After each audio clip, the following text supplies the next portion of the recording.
The first day of school is coming up, and for kids on the autism spectrum, going back to the routine can be pretty tough. But there are some ways to make that transition a bit smoother. Mary Jo joins us with some tips on how to make it happen. Well, good morning again. Good morning. So an ounce of prevention can certainly go a long way. That's the message one woman says can help prepare students on the autism spectrum for success at school.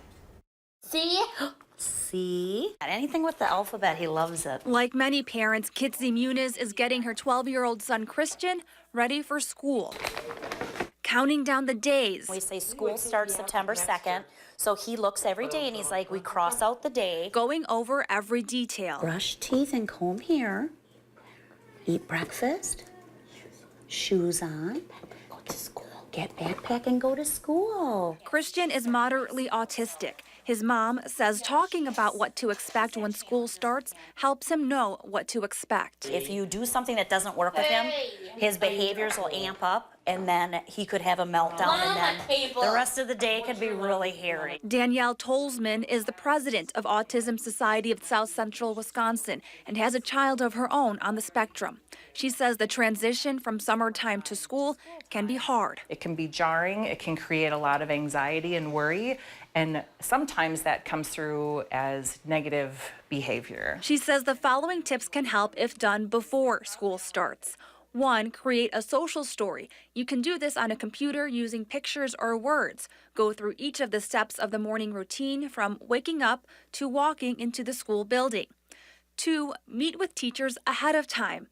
And 3, visit the school before the first day. This helps prepare your student for any changes. For Muniz, these steps are important to her son's success, but so is knowing his classmates understand him. He still has some of the same friends now that try to help him through his difficulties, so that means a lot to me too. So, because all they want is to have friends too.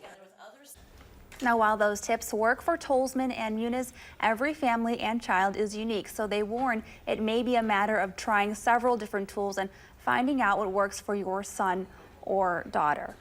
So they're saying that routine is very important. Kids on the spectrum like predictability, and when you change things up like that, hold on.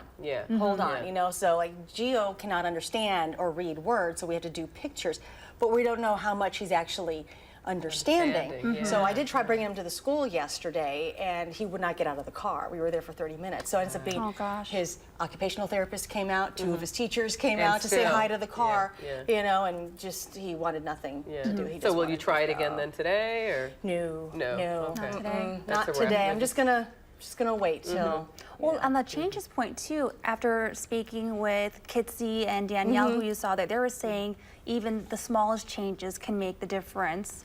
So for them, you know, it could be the same classroom, the same teacher, but if the furniture is rearranged differently, that can just kind of throw things. So anything that you can do. It's a very sensitive and touchy time of year. So if you know families who have kids on the spectrum, give them a hug. Give them a hug and maybe a drink. Can't provide that right now. Maybe later. Maybe later. All right. Thank you very much, Mary Jo. We'll be right back after this. How about a bottle of wine?